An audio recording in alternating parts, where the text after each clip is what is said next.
This video contains spoilers from Sky Adventure 1. Right? Yes. Hello.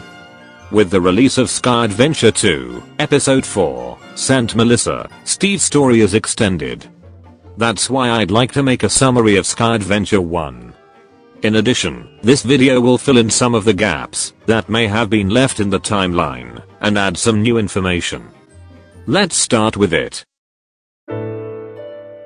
Following a logical timeline, it all starts with a god called Batix-D672, and it's not me, it's the name of an internal character in the story.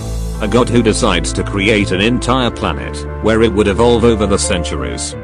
When he creates it, it is characterized by being full of sky, with emptiness at the bottom of it.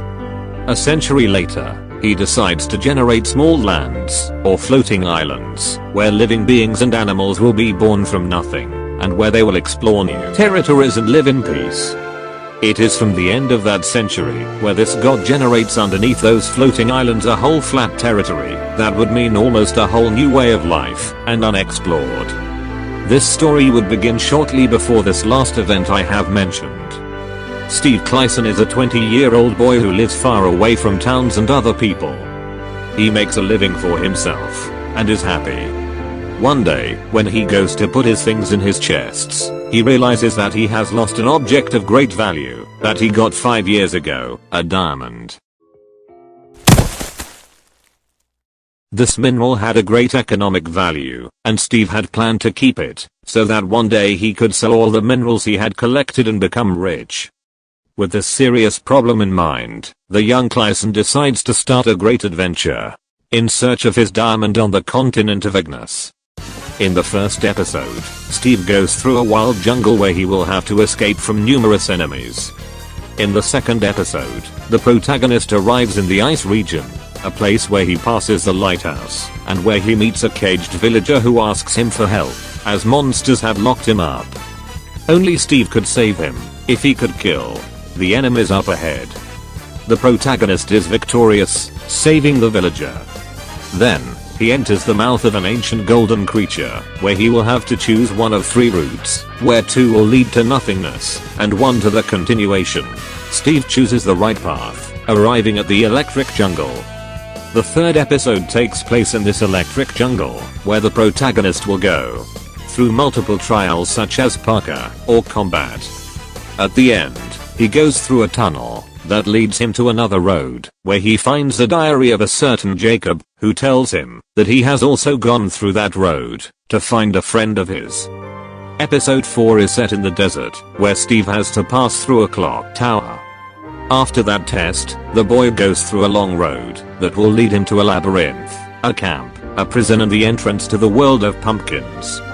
In episode 5, young Clayson goes through this huge field of dark oak logs, a volcano and even a temple. Finally, he arrives at the entrance to a huge castle. Episode 6 visits this small empire, and where you will find, after many trials, your diamond. Walking victorious, he arrives at a bar, where a man will steal back his mineral. Until he meets a strange creature with a pumpkin head that teleports him to another place.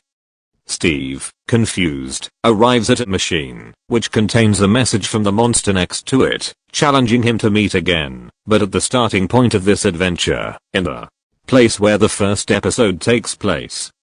He also gives him back his diamond, thanks to mystical powers.